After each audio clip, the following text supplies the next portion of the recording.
الحمد لله رب العالمين والصلاة والسلام على أشرف الأنبياء والمرسلين وعلى آله وأصحابه أجمعين. قال الله تعالى وتبارك في القرآن المجيد والفرقان الحميد. بسم الله الرحمن الرحيم.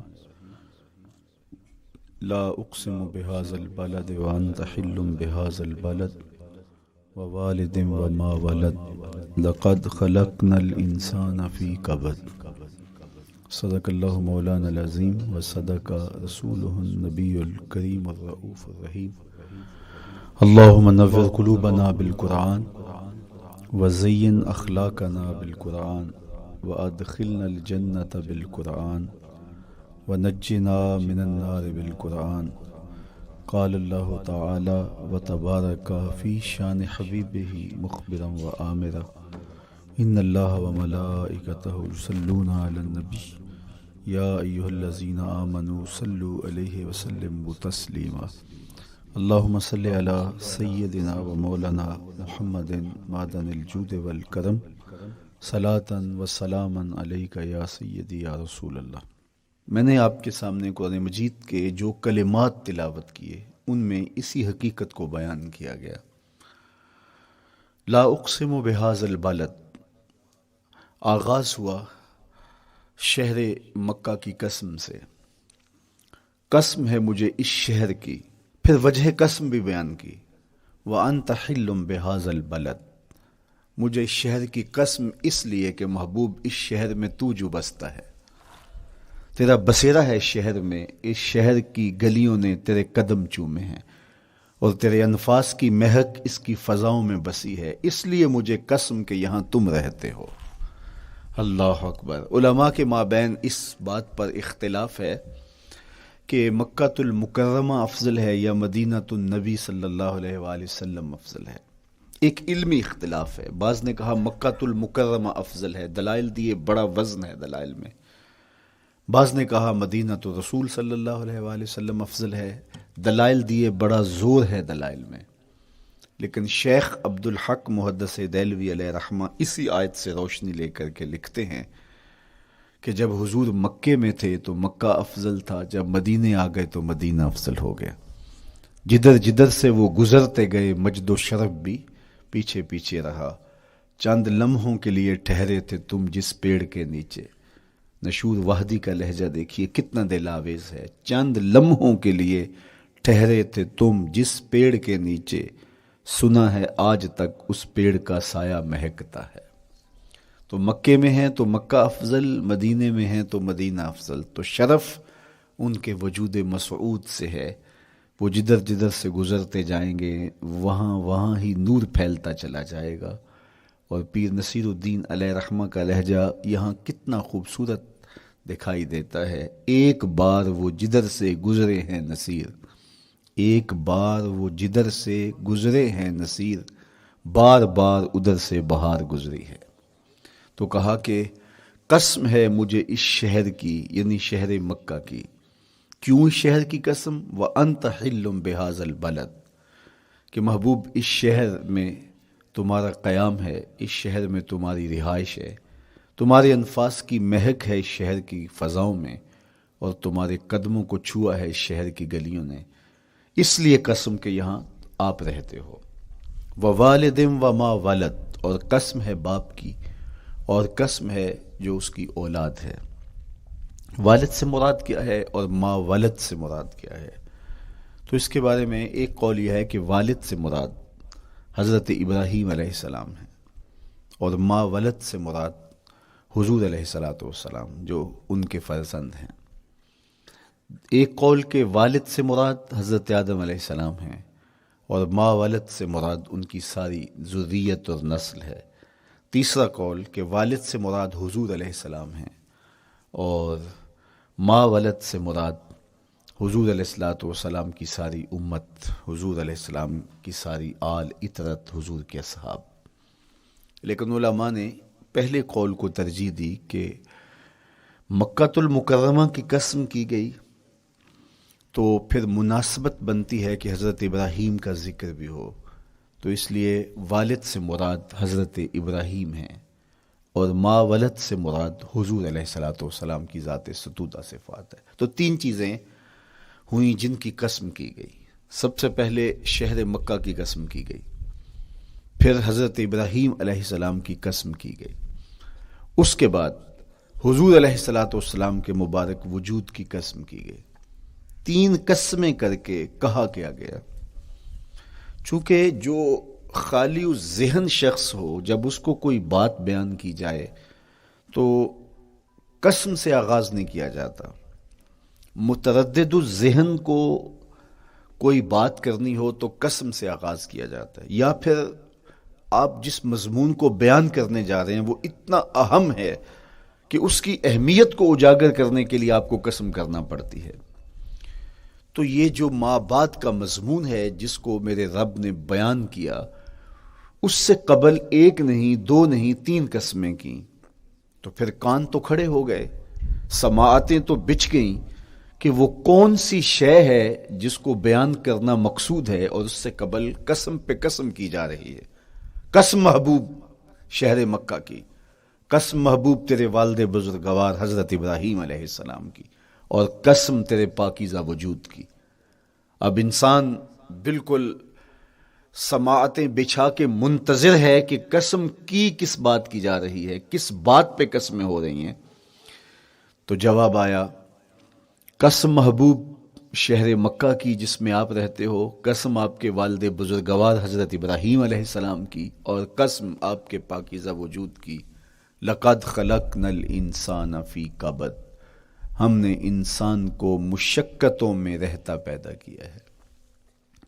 یعنی انسان کی زندگی کے اندر مشقتیں، مشکلیں، آلام، مصائب، حالات کی تلخیاں، سخت مراحل، یہ اس کی زندگی کا حصہ ہے، اور ہم نے اس کو ڈیزائن اس طرح کیا ہے کہ یہ ان ساری مشکلات سے نہ بردآزما ہوگا اور حالات کی تلخیوں کا مقابلہ کرے گا، اور خیر و شر کے ساتھ ساری زندگی اس کا تعلق رہے گا۔ تو یہ اگر سخت جان ہوا تو زندگی میں کامیاب اور بامراد ہوا، اور اگر یہ کمزور ہوا تو پیچھے رہ جائے گا۔ اور اس کے لیے جو قسمیں کی ہیں وہ تین ہیں۔ قسم کا اور جواب قسم کا تعلق ہوتا ہے، یعنی جس پہ قسم کی جا رہی ہے تو جو قسم کی جا رہی ہے اس کا کوئی آپس میں تعلق ہوگا۔ جب پھولوں کا ذکر کریں گے تو پھر اس کے متعلقات ہی بعد میں بیان کریں گے۔ اس کسی نے کہا تھا جنگل میں کوئی مے خار مرا ہے، جنگل میں کوئی مے خار مرا ہے، اسے انگور کے پتوں کا کفن دو۔ میاں جنگل میں مرنے والے شخص کو کسی اور درخت کے پتوں کا بھی تو کفن دیا جا سکتا ہے، لیکن صاحب مرنے والا مے خار ہے، اور شراب کشید کی جاتی ہے انگور سے، تو اس کو تو ٹھنڈ تب بھی پڑے گی کہ انگور کے پتوں کا کفن دیا جائے۔ تو مناسبات ہوتی ہیں۔ تو اب جب قسم کی گئی تو قسم تین چیزوں کی گئی، اور اس کی جواب قسم سے مناسبت کیا بنتی تھی؟ انسان کو مشقتوں میں رہتا پیدا کیا گیا، حالات کی تلخیوں سے گزرتا ہے، سخت تربیتی مراحل سے اس کو گزرنا پڑتا ہے۔ تو اس چیز کو بیان کرنے سے قبل تین قسمیں کی گئی۔ پہلی قسم میرے حضور کے پاکیزہ شہر کی، مکہ المکرمہ کی، اس لیے کہ مکہ المکرمہ میں دیکھ لیجئے کہ صحابہ اور حضور کے ماننے والوں نے کیسے تلخ زندگی کاٹی۔ شجر اسلام ثمر بار ہوا تو ہمیں تو یہ کھلے ہوئے پھول دکھائی دیتے ہیں، لیکن ہم نہیں بھول سکتے کہ بلال حبشی کی پیٹھ پہ کیسے کوڑے برسے اور احد احد کیسے پکارتے رہے۔ تو ہم اس منظر کو دیکھیں، مکہ کے ان حالات کو دیکھیں، تو اس لیے قسم کی مکے کی، اور پھر حضرت ابراہیم علیہ السلام کی قسم کی، چونکہ حضرت ابراہیم نے جس قدر اذیتوں سے گزر کر کے، مصائب آلام کا سامنا کر کے، حالات کی تلخیوں کا مقابلہ کر کے اپنا راستہ بنایا اور اپنے رب کی رضا پائی، وہ تاریخ کا ایک انوکھا باپ ہے۔ اس سے بڑھ کر کیا ہوگا کہ جلتی ہوئی آگ میں چھلانگ لگا دی رب کے حکم کی تعمیل میں، بیٹے کی گردن پہ چھری رکھ دی۔ یہ تماشا لب بام نہیں تھا، منا کی وادی میں وہ انوکھا واقعہ رقم ہوا کہ آج بھی تاریخ انگشت بدندہ ہے کیا ایک باپ، اور وہ اس بیٹے کو ذبح کرنے کے لیے آمادہ ہو گیا جو اس کی آنکھوں کا نور ہے اور دل کا قرار ہے، رب سے مانگ کے لیا، لیکن تعمیل ارشاد میں اس بیٹے کی گردن پہ چھری رکھنے کے لیے باپ تیار ہو جاتا ہے اور اس کو ذبح کرنے کے لیے آمادہ ہو جاتا ہے، حتیٰ کہ بیٹے کو لٹا لیتا ہے اور ہاتھ میں چھری پکڑ کے بیٹے کی گردن پہ رکھ کے پوری ہمت کے ساتھ جب چھری چلاتا ہے تو آواز آتی ہے فلما اسلما وتلہ للجبین ونادیناہ ان یا ابراہیم قد صدقت الرؤیا انا کذالک نجزی المحسنین۔ ابراہیم بس کرو، تم نے واقعی خواب پورا کر دکھایا۔ اپنی بیوی کو، اپنے نو مولود بچے کو وادی غیر ذی زرع میں چھوڑ آنا، جہاں کچھ بھی میسر نہیں تھا، یہاں آپ کو آپ کے ماں باپ چھوڑ کے جاتے ہیں، ایک خوبصورت آسودہ ماحول ہے، اور آپ کو جس مقصد کے لیے چھوڑ کے جا رہے ہیں تو وہ مقصد بھی آپ کی اور ان کے پیش نظر ہے، لیکن اس کے باوجود بھی جو ہے وہ آنکھیں نم ہو جاتی ہوں گی کہ ہم اپنی اولاد کو یہاں چھوڑ کے جا رہے ہیں، جبکہ ایک محفوظ پناہ گاہ میں آپ کو چھوڑ کے گئے۔ آپ کی تربیت کرنے والا ایک جو ہے وہ توانا طبقہ اور ایک توانا جو ہے وہ سٹاف موجود ہے جو آپ کی فکری، ذہنی، بدنی تربیت کے لیے کوشاں ہیں، لیکن اس کے باوجود بھی والدین محسوس کرتے ہیں لیکن اپنے نو مولود بچے کو وہاں چھوڑ کے جانا جہاں آب و دانہ بھی میسر نہیں تھا۔ مورخ اسلام مفید جلندری نے اس وادی کا نقشہ کھینچتے ہوئے کہا، وہ وادی جس میں وحشت بھی قدم رکھتی تھی ڈر ڈر کے، جہاں پھرتے تھے آوارہ تھپیڑے بادے سر سر کے، جہاں پر گھاس اگتی تھی، جہاں نہ پھول کھلتے تھے، مگر وہ سرزمیں تھی آسماں بھی جھک کے ملتے تھے۔ تو اس وادی میں چھوڑ کے آنا، حضرت ابراہیم نے جو امتحانات دیے، اس لیے ان کی قسم کی، چونکہ جواب قسم کا تعلق بنتا ہے تو قسم ابراہیم کے پاکیزہ وجود کی کہ جنہوں نے دکھ سہے، تکالیف آلام گوارا کی، لیکن پائے ثبات میں لغزش نہیں آنے دی۔ تیسری قسم میرے حضور کے پاکیزہ وجود کی فرمایا جتنے دکھ مجھے دیے گئے، جتنی اذیتیں مجھے پہنچائی گئیں، اتنی کسی کو نہیں دی گئیں۔ پیدا ہوئے تو حضور کے باپ کا سایہ سر پہ نہیں تھا، پھر اس کے بعد حضور مختلف مراحل سے گزرے۔ 6 سال کی عمر میں ماں کا انتقال ہو گیا۔ جب راہ حق میں لوگوں کو دعوت رشد و ہدایت دینے نکلے تو جو لوگوں کے رویے تھے اور جو اذیتیں لوگوں نے پہنچائیں وہ ایک الگ باب ہے۔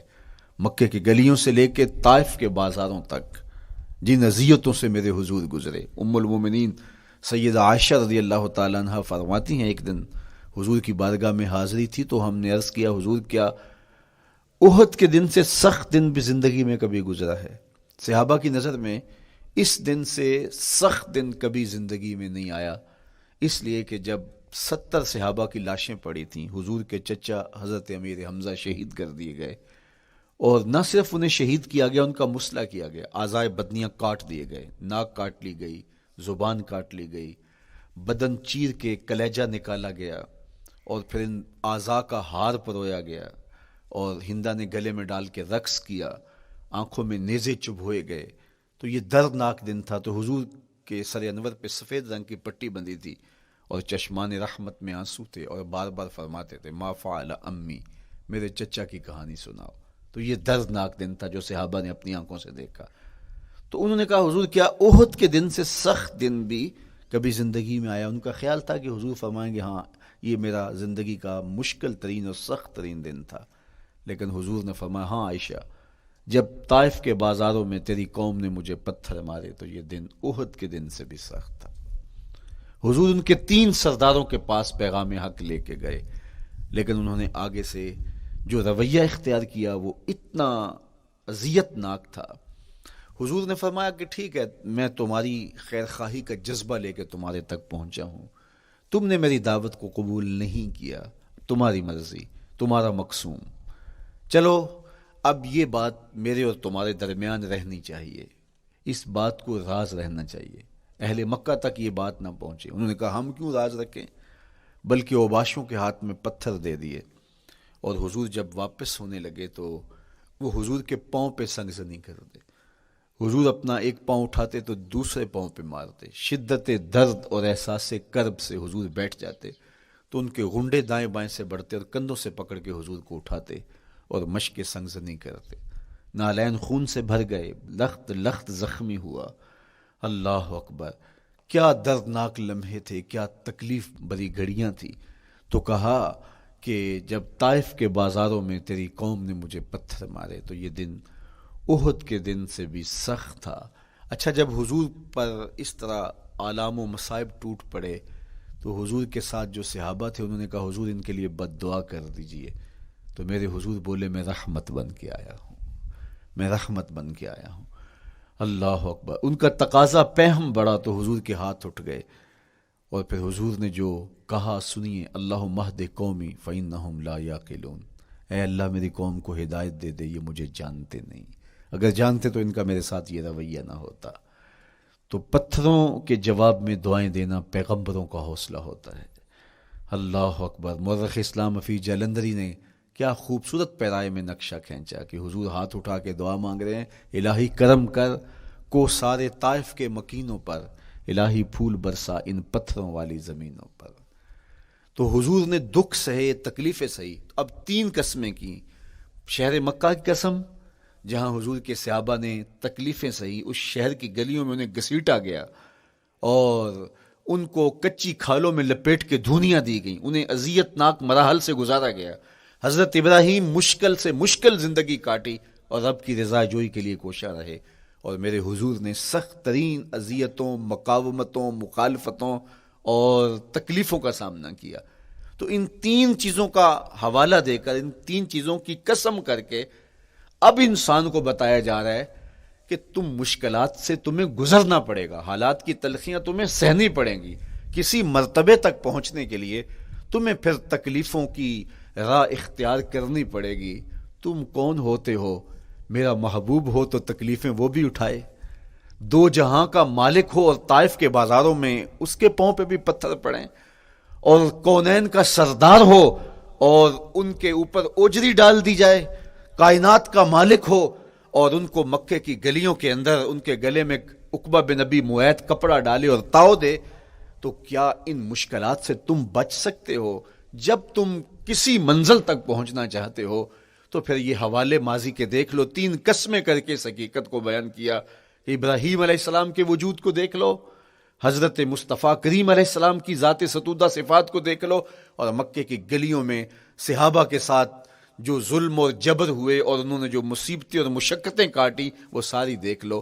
تو 3 قسمیں کھا کر کے کہا کہ بے شک انسان مشقتوں میں رہتا پیدا کیا گیا ہے. اس لیے قافلہ انسانی کے وہ افراد جو کسی منزل کے متلاشی ہوتے ہیں، جو جستجو کی زندگی بسر کر رہے ہوتے ہیں، ان کو پھر مشکلات سے گزرنا پڑتا ہے اور حالات کی تلخیاں ان کو گوارا کرنا پڑتا ہے، کشاکش حیات سے ان کو ٹکرانا پڑتا ہے، اور ان کو آگے بڑھنے کے لیے ان کو تکلیفوں سے گزر کر کے، جان گسل مراحل سے گزر کر کے پھر منزل کی طرف عازم سفر ہونا پڑتا ہے. کیا میں نے اس خاکدان سے کنارہ جہاں رزق کا نام ہے آب و دانہ، پلٹنا جھپٹنا جھپٹ کر پلٹنا لہو گرم رکھنے کا ہے ایک بہانہ. پرندوں کی دنیا کا درویش ہوں میں کہ شاہی بناتا نہیں آشیانہ. تو زندگی مشکل مراحل سے گزر جانے کا نام ہے. اقبال نے کہا تھا ہے شباب اپنے لہو کی آگ میں جلنے کا نام. یہ زندگی آسان نہیں ہے، یہ حالات کی تلخیوں کا مقابلہ کرنے کا نام ہے، یہ ضبط نفس کا نام ہے، یہ اپنے من کی تربیت کا نام ہے. حضرت امام راضی سایت کریمہ کے تحت لکھتے ہیں کہ جب بچہ شکم مادر میں ہوتا ہے تو وہ 3 پردوں میں ہوتا ہے، ایک جھلی کا پردہ، ایک رحم مادر کا پردہ اور ایک پیٹ کا پردہ. تو 3 پردوں میں وہ بیچارہ بڑی عجیب سی حالت میں ہوتا ہے. یہ اس کا پہلا مرحلہ ہے تخلیق کے بعد. اس کے بعد پیدائش کا دوسرا مرحلہ ہے. یہ زچہ بچہ دونوں کے لیے موت و حیات کے مرحلے ہوتے ہیں. اس کے بعد وہ پیدا ہوا، اس دنیا پہ آیا تو اس کی مشکل کیا ہے؟ زبان ہے، بولنا نہیں جانتا، دیکھتا ہے پہچان نہیں سکتا، سنتا ہے سمجھ نہیں سکتا، ہاتھ ہیں پکڑ نہیں سکتا، ٹانگیں ہیں چل نہیں سکتا. کتنی مشکل بن گئی. یہ سب کچھ چیزیں ہونے کے باوجود بھی وہ بے بس دکھائی دیتا ہے. اس کو دودھ مانگنے کے لیے بھی رونا پڑتا ہے. تو یہ ایک مرحلہ تھا. پھر آہستہ آہستہ اس نے بولنا سیکھا، ایک ایک حرف کر کے لفظ جوڑ کے وہ جملے مکمل کرتا رہا. آج تو زبان کا طوطی بولتا ہے، آج تو بات کریں تو جو ہے وہ ماحول تھم جاتا ہے. لیکن انسان ذرا پلٹ کے آغوش مادر میں تیری ماں نے ایک ایک حرف تجھے سکھایا تھا، ایک ایک لفظ تجھے سکھایا تھا، لفظ لفظ کر کے، حرف حرف کر کے جملے بنے، اور آج تیری گفتار کی شوخی کے تذکرے زمانے میں ہیں، تو پھر تجھے بولنا سکھایا، تو چل نہیں سکتا تھا، آج تیری جو ہے وہ جولانیاں دیکھنے والی ہیں، تیری رفتار کو کوئی چھو نہیں سکتا ہے، تیری آنکھوں کی بجلیاں آج عقابوں سے بڑھ کر ہیں، آج تیرے کانوں کے اندر نغموں کا جہاں آباد ہے، آج تیرے ہاتھوں کی گرفت کہ آگے شیر غراں بھی ہو تو وہ بھی بے بس ہو جاتا ہے، لیکن دیکھ تو کتنا مجبور تھا۔ اچھا چلو وہاں سے آگے آئے، پھر زندگی کو سیکھنا پڑتا ہے، آداب سیکھنے پڑتے ہیں، کس سے کیا بات کرنی ہے سیکھنا پڑتا ہے، آگے بڑھے، جوانی کی دہلیز پہ پہنچے۔ جوانی انسان کی زندگی کا باقپن ہوتا ہے، عروج ہوتا ہے، اللہ اکبر، لیکن جوانی کو تقدس معاب رکھ کے منزل تک پہنچانا یہ سب سے مشکل مرحلہ ہوتا ہے، چونکہ جذبات بے قابو ہیں، خواہشیں آوارہ ہیں، اور تا حد نظر نظارے ہی نظارے جو دل کو کھینچتے ہیں۔ اب اپنے تقدس کو جو شخص محفوظ رکھے، کائنات میں سب سے قیمتی جوہر حضرت انسان کا اس کی عصمت کا جوہر ہے، اور سب سے حسین چہرہ وہ ہے جو جنسی کالک سے اپنے آپ کو بچا لے۔ تو جوانی ہو، باقپن ہو، اور پھر اپنی خواہشات کو بے قابو نہ ہونے دیا جائے، سب سے مشکل مرحلہ پوری زندگی میں یہ آتا ہے۔ کسی نے کہا تھا کتاب زیست کا ایک اور باب بیت گیا، شباب بیت گیا، ایک عذاب بیت گیا۔ تو شباب کا ختم ہونا اور اس کو خیریت سے منزل تک پہنچنا، یہ کتنا بڑا مشکل مرحلہ ہوتا ہے، جس کا جوانی میں باطن کا چہرہ مسخ ہو جاتا ہے اور جنسی کالک سے جو چہرہ آلودہ ہو جاتا ہے، اس کا عفت کا دامن داغدار ہو جاتا ہے۔ تو اس لیے وہ چہرہ تاباں ہے، وہ چہرہ روشن ہے، وہ چہرہ منور ہے جو اپنے آپ کو کالک نہیں لگنے دیتا اور اپنی عصمت کی حفاظت کرتا ہے۔ میرے حضور نے بھی ارشاد فرمایا، سبعۃ یظلھم اللہ تعالی فی ظلہ یوم لا ظل الا ظلہ، 7 اشخاص ایسے ہیں قیامت کے دن جب کوئی سایہ نہیں ہوگا، اللہ ان کو اپنے عرش کا سایہ عطا کرے گا۔ ان میں سے پہلا شخص امام عادل حکمران، دوسرا شخص وشاب نشأ فی عبادت اللہ، وہ جوان جس کی جوانی اللہ کی عبادت میں بسر ہوئی، تیسرا وہ شخص ورجل قلبہ معلق بالمساجد، وہ شخص جس کا دل مسجد میں لگتا ہے، مسجد میں جمتا ہے، اور چوتھا شخص ورجل دعتہ امرأۃ ذات منصب وجمال فقال انی اخاف اللہ، وہ شخص جس کو دعوت گناہ ملی اور حسن قدموں میں بچھنے کے لیے بےتاب ہوا، اور اس نے کیا کہا، انی اخاف اللہ، میں اللہ سے ڈرتا ہوں، میرا اللہ مجھے دیکھ رہا ہے۔ میرے حضور نے فرمایا قیامت کے دن جب کوئی سایہ نہیں ہوگا، اللہ اس کے اوپر اپنے عرش کا سایہ تان دے گا، جو اپنی عصمت کے جوہر کو بچا گیا۔ تو یہ ایک مشکل مرحلہ تھا، اپنی جوانی کے تقدس کی حفاظت کرنا۔ میرے حضور نے ارشاد فرمایا انا حبیب اللہ، میں اللہ کا حبیب ہوں۔ جو جوان جوانی میں توبہ کرتا ہے وہ بھی اللہ کا حبیب ہے۔ کتنا بڑا اعزاز ہے اور کتنا بڑا کمال ہے جو شخص کو ملتا ہے جو جوانی میں اپنی عصمت کے تقدس کی حفاظت کرتا ہے، اپنی آبرو پہ پہرا دیتا ہے، اپنی نظروں کی حفاظت کرتا ہے، اپنی سوچوں کو آوارہ نہیں ہونے دیتا، اپنے خیالوں کو بھٹکنے نہیں دیتا، اپنی خواہشات کو بے قابو نہیں ہونے دیتا۔ تو یہ مشکل ترین لمحہ تھا۔ اس کے بعد امام راضی کہتے ہیں اب شادی کا مرحلہ ہوا، تو پہلے خود اپنی ذمہ داری تھی، اب کسی کا بوجھ بھی اٹھانا پڑا، یہ اگلی مشکل آ پڑی۔ پھر بچے ہوئے تو پھر اپنی زندگی تو ختم ہو گئی، پھر ساری زندگی، پھر بڑھاپے میں چلے جائیں، ارذل العمر تک چلے جائیں، یہ ساری زندگی مشکلات لقد خلقنا الانسان فی کبد۔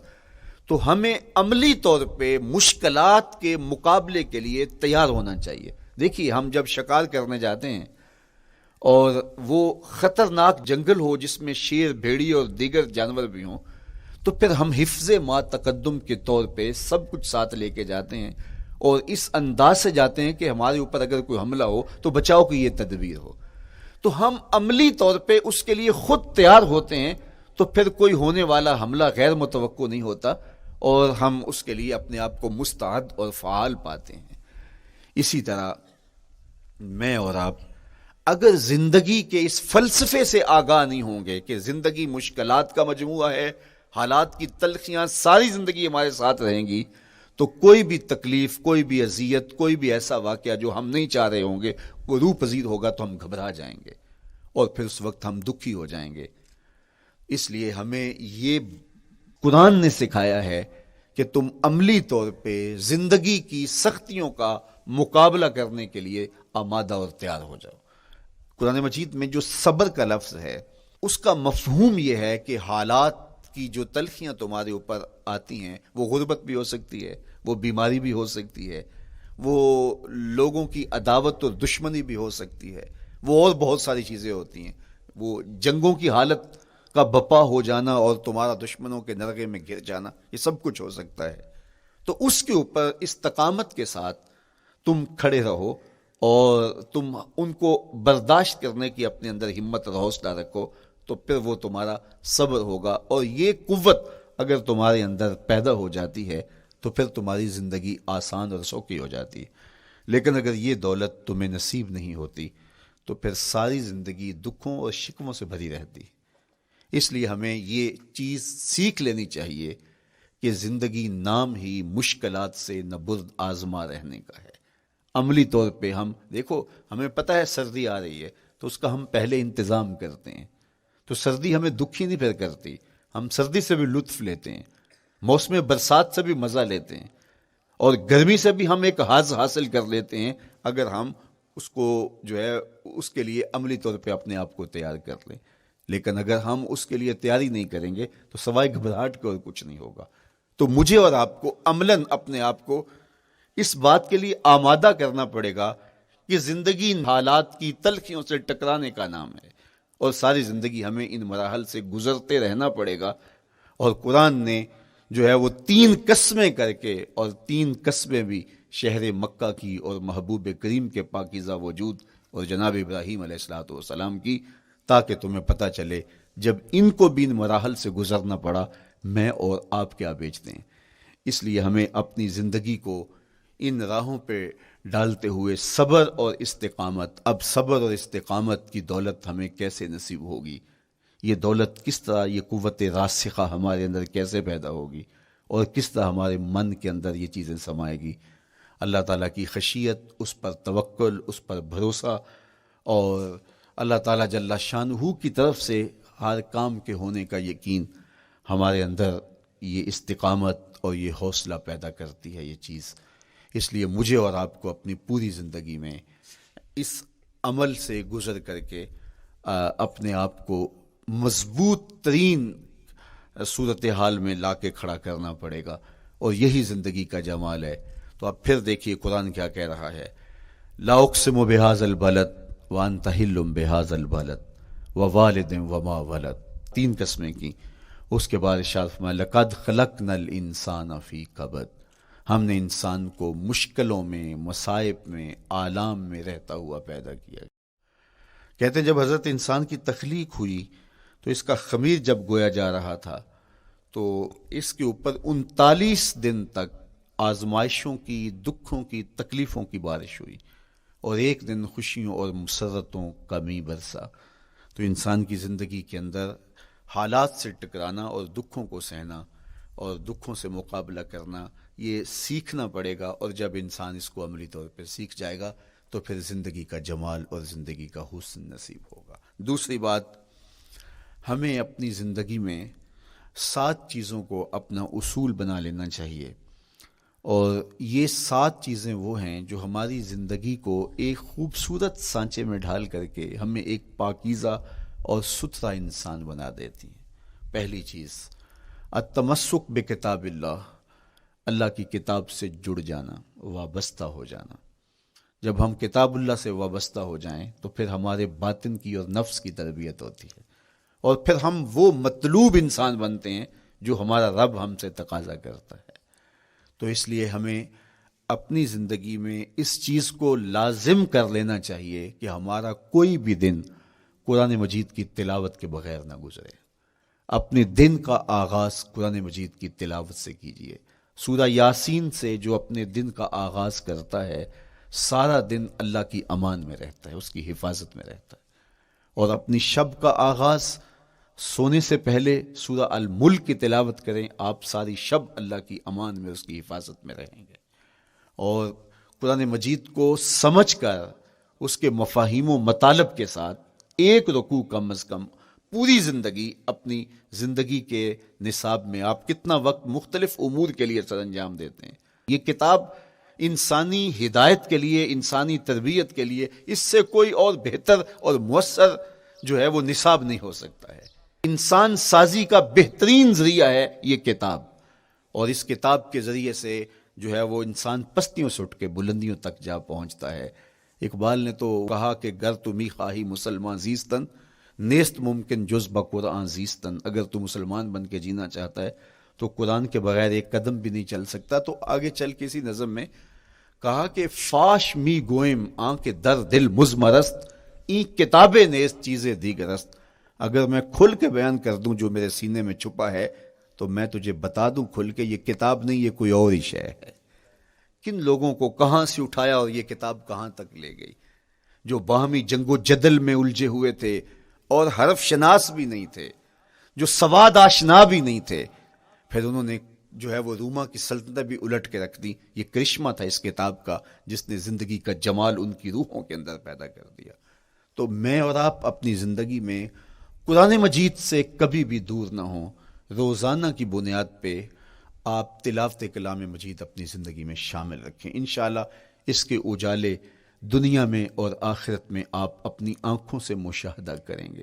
حضرت امام احمد بن حنبل فرماتے ہیں میں نے رب سے کہا کہ مجھے اپنا قرب عطا کر. آواز آئی میرا قرب چاہتے ہو تو قرآن پڑھا کرو. یہ رب کی قربت کی بھی ضمانت ہے اور ضبط نفس اور باطن کی تربیت کا بھی ذریعہ ہے. اچھا، دوسری بات والاقتداء بسنت رسول اللہ صلی اللہ علیہ وآلہ وسلم. ہمارے لیے بہترین نمونہ ہمارے حضور علیہ الصلوۃ والسلام کی زندگی ہے. حضور کے دیا ہوا نظام حیات ہے جس پر حضور نے خود عمل کر کے دکھایا. میرا عشق رسول، میری محبت رسول اس بات کا تقاضا کرتی ہے کہ میں ان کے طریقہ حیات کے مطابق اپنی زندگی گزاروں. اسلام دعوے کی بات نہیں کرتا، دلیل ہم سے مانگتا ہے. آج میں کہتا ہوں میں عاشق رسول ہوں، اور اتنا بڑا عاشق رسول ہوں کہ میرے جیسا زمانے میں دوسرا کوئی نہیں. میرے جذبات ایسے دکھائی دیتے ہیں آسمان کو چیر دوں گا اور زمین کو پھاڑ دوں گا، لیکن ہمسایوں کے ساتھ میرا سلوک بتاتا ہے کہ میں عاشق رسول نہیں ہوں. دوستوں کے ساتھ میرا رویہ بتاتا ہے کہ میں عاشق رسول نہیں ہوں. میں کسی سے وعدہ کرتا ہوں اور پھر اس پہ پورا نہیں اتر پاتا، تو صاحب پھر آپ عاشق رسول نہیں ہیں، آپ کچھ اور ہیں. عشق رسول تو یہ ہے کہ میرے محبوب علیہ السلام نے کسی سے عہد کیا ہے کہ تمہارے آنے تک میں یہاں کھڑا ہوں، اور وہ جا کے بھول جاتا ہے اور میرے حضور 3 دن وہاں منتظر رہتے ہیں. وہ اچانک گزرا اور دیکھا تو حضور علیہ الصلوۃ والسلام کھڑے ہیں، تو خود پریشان ہوا. صرف اتنی بات اسے کہی، صاحب تو نے مجھے مشکل میں ڈال دیا، تو نے مجھے مشقت میں ڈال دیا. عہد کیا ہے تو پھر اس کی پاسداری نبھا کے دکھائی. اللہ اکبر. میں اگر حضور سے محبت کرنے والا ہوں تو میرا رویہ بتائے کہ میں عاشق رسول ہوں. میری زبان پہ جھوٹ نہیں بول سکتی. آپ سے پوچھا گیا کہ مومن بزدلی کر سکتا ہے؟ کہا نہیں، بہادر ہوتا ہے. لیکن ہو سکتا ہے کبھی اس سے بزدلی سرزد بھی ہو جائے. پھر پوچھا گیا کہ مومن بخیل ہو سکتا ہے؟ کہا نہیں، سخی ہوتا ہے. لیکن ہو سکتا ہے کبھی اس سے بخل بھی سرزد ہو جائے. پھر تیسرا سوال حضور سے کیا گیا، مومن جھوٹا ہو سکتا ہے؟ فرمایا جھوٹا نہیں ہو سکتا. یہ پکی بات ہے کہ مومن جھوٹ نہیں بول سکتا. میں اور آپ اپنے رویوں میں دیکھیں کہ ہم کھڑے کہاں ہیں. آج ہم ان جگہوں پہ بھی جھوٹ بولتے ہیں جہاں جھوٹ بولنا ہماری مجبوری بھی نہیں ہوتی، چونکہ یہ ہماری فطرت ثانیہ اور عادت بن چکا ہے، اور ہم اس کو برا ہی نہیں سمجھتے. جبکہ جھوٹ جب کوئی شخص بولتا ہے، حدیث پاک میں آتا ہے اس کے منہ سے بدبو نکلتی ہے، رحمت کے فرشتے 1 میل دور ہٹ جاتے ہیں اس سے. اور سویر سے شام تک جب ہمارے معمولات یہ ہوں تو پھر ہم کہاں کھڑے ہیں اور رحمت کے فرشتے کہاں کھڑے ہیں؟ تو حضور علیہ الصلوۃ والسلام کی سنت کا اتباع حضور کی محبت کی دلیل ہوگی. امام قرطبی نے لکھا ہے اللہ کی محبت کا کوئی دعویٰ کرے تو کیا دلیل ہوگی کہ یہ واقعی محب الہی ہے؟ تو کہا اللہ سے محبت کا دعویٰ کرنے والے کے لیے دلیل یہ ہے کہ وہ قرآن سے پیار کرے. قرآن سے پیار اور قرآن سے محبت کی دلیل یہ ہے کہ حضور کا پیار سینے میں رکھے. حضور سے محبت کی دلیل یہ ہے کہ سنت رسول سے پیار کرنے والا ہو, اور سنت رسول سے پیار کرنے کی دلیل یہ ہے کہ بدعات سے اجتناب کرنے والا ہو. ہر وہ طریقہ جو میرے حضور نے نہیں دیا اس کو اختیار نہ کرے, اس طریقے کو اختیار کرے جو حضور علیہ الصلوۃ والسلام کا عطا کرتا ہے. تیسری بات, عقل الحلال. یہ وہ بنیادی اصول ہیں جو ہماری زندگیوں میں اتر جانے چاہیے, اور ہم ایک صالح اور خوبصورت انسان بن کے اس معاشرے کا حصہ بن سکتے ہیں. عقل حلال زندگی میں شامل ہو تو زندگی کو جمال نصیب ہوتا ہے, اور باطن اور ظاہر کو طمانینت نصیب ہوتی ہے. اگر رزق پاک نہیں ہے تو آپ کعبے بھی جائیں تو وہاں بھی آپ محروم پلٹیں گے. میرے حضور علیہ الصلوۃ والسلام نے فرمایا ایک بندہ لمبا سفر کر کے گیا, اشعث اغبر کے لفظ ہیں کہ اس کے بال بکھرے ہوئے ہیں, سفر کی گرد پڑی ہوئی ہے, اور لباس بھی پھٹا ہوا ہے, شکستہ حالت, پراگندہ صورت, اور کھڑا ہے کعبۃ اللہ کے سامنے. یمد یدیہ, دونوں ہاتھ لمبے کر کر کے دعا مانگ رہا ہے, اور کیا کہتا ہے, اے اللہ ومطعمہ حرام ومشربہ حرام وملبسہ حرام وغذی بالحرام. فرمایا اس کا کھانا حرام کا ہے, اس کا پینا حرام کا ہے, اس نے جو لباس پہنا ہے وہ حرام کا ہے. میرے حضور فرماتے ہیں بتاؤ اس کی دعا کیسے قبول ہوگی. اب لمبا سفر کاٹ کے حرم کعبہ میں پہنچے, غلاف کو پکڑ پکڑ کے دعائیں کر رہا ہے, لمبے لمبے ہاتھ کر کے دعائیں مانگ رہا ہے, ملتزم سے لپٹا ہوا ہے, حتیم میں سجدہ ریز ہو کے رو کے دعائیں مانگ رہا ہے, لیکن دعا قبول نہیں ہوتی. کیوں؟ اس لیے کہ اس کے پیٹ میں لقمہ حرام کا ہے, اس کے بدن پہ لباس حرام کا ہے. تو اسلام نے جتنا زور حلال کمانے, حلال کھانے اور حلال اختیار کرنے پر دیا ہے, تو ایک مومن اگر اسلام کے مبادیات سے بھی آگاہ ہو تو اس کی تو زندگی کے اندر جو ہے وہ حرام گھس ہی نہیں سکتا ہے, بلکہ وہ مشکوک سے بھی اجتناب کرے. چوتھی چیز, کف الاذی. اپنے آپ کو ایسا بناؤ کہ تمہارے وجود سے کسی کو ضرر اور تکلیف نہ پہنچے. ہمارا اسلام تو ہمیں یہ بتاتا ہے کہ تم پیاز یا لہسن کھا کے مسجد میں نہ جاؤ کہ تمہارے منہ سے جو سمیل آتی ہے اس سے کسی کو تکلیف نہ پہنچے. تو یہ اسلام کی دی ہوئی تعلیمات ہیں کہ مسجد میں بھی جانا ہے تو اپنے آپ کو دیکھو کہ تمہاری حالت کیا ہے, تمہاری وجہ سے کسی کو تکلیف نہ پہنچے. تمہارے رویے اتنے خوبصورت ہوں, تمہارے ہمسائے بتائیں کہ یہ واقعی مسلمان ہے. مسلمان کی تعریف کی گئی, المسلم من سلم المسلمون من لسانہ و یدہ. مسلمان کون ہے؟ جس کے ہاتھ سے, جس کی زبان سے دوسرا مسلمان بھائی محفوظ ہے, تو وہ مسلمان ہے. اللہ اکبر.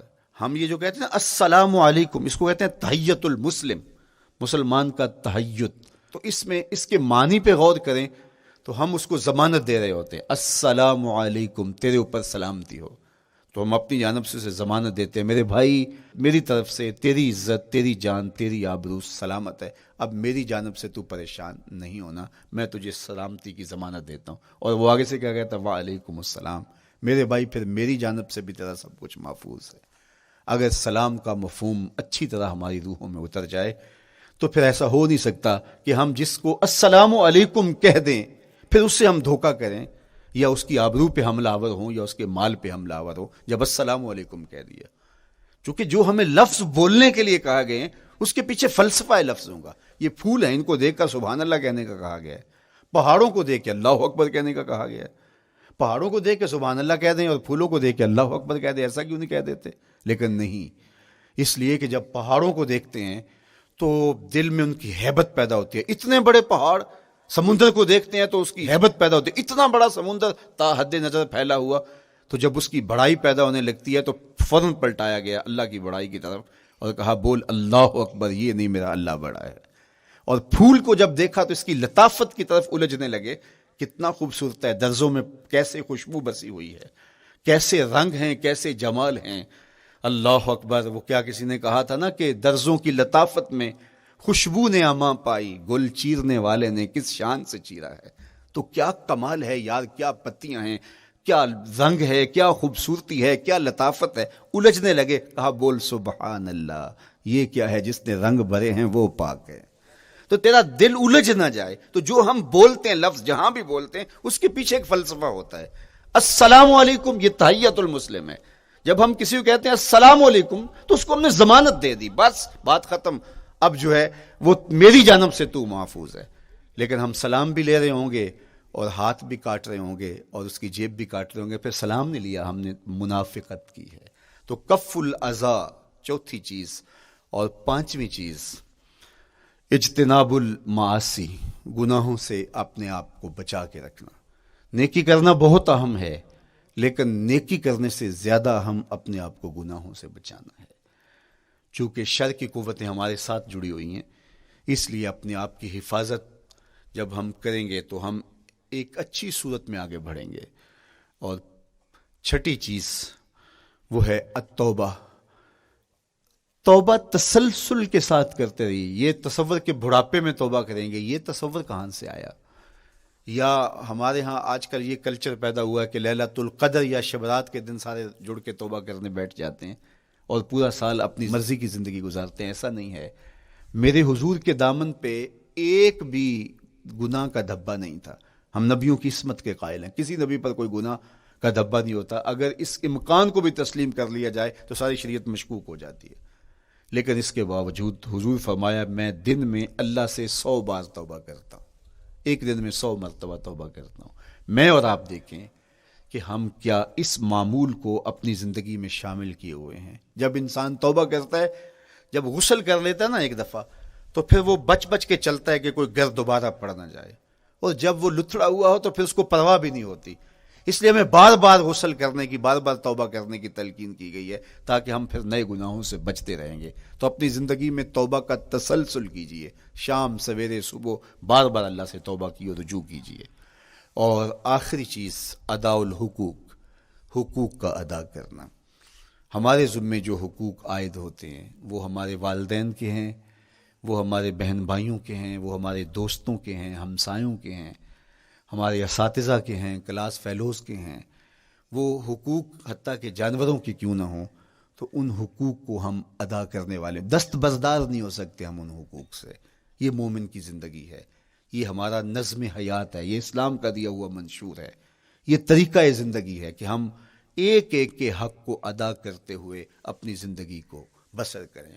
بالخصوص میں طلباء سے مخاطب ہوں کہ یہ عمر تربیتی اعتبار سے سب سے اہم عمر ہے۔ سیدنا علی المرتضیٰ رضی اللہ تعالیٰ عنہ فرماتے ہیں کہ 15 سال سے لے کر کے 20 سال تک کی عمر میں انسان کے نظریات پختہ ہوتے ہیں اور اس کی عادتیں جمتی ہیں۔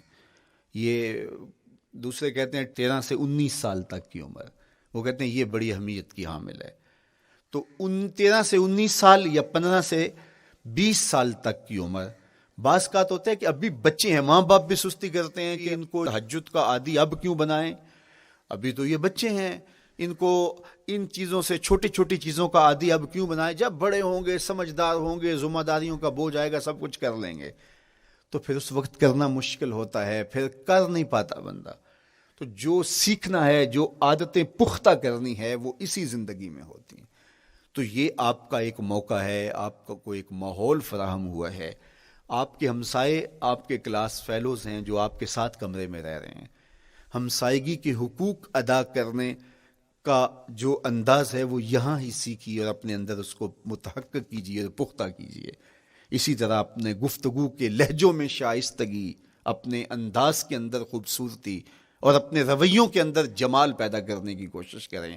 اپنے آپ کو مؤثر بنائیں اور شریعت کے بتائے ہوئے اصول اور ضابطوں کے مطابق آپ جب زندگی کے چند دن گزار لیں گے، پھر زندگی گزارنے کا نشہ آنے لگ جائے گا۔ چونکہ جب ہم اپنی خواہش کی زندگی گزارتے ہیں تو پھر ہم خود بے چین اور مضطرب ہوتے ہیں، اس لیے کہ ہمیں اس طرح زندگی گزارنی چاہیے جس طرح ہمارے رب نے ہمیں بتایا ہے۔ آپ کوئی بھی مشین خریدتے ہیں، کوئی بھی چیز لیتے ہیں تو اس کے ساتھ چھوٹی سی بک دیتے ہیں آپ کو، اس کا طریقہ استعمال بتاتے ہیں کہ اس کو یوں استعمال کرو گے تو دیر پا اس کے فوائد حاصل کرو گے۔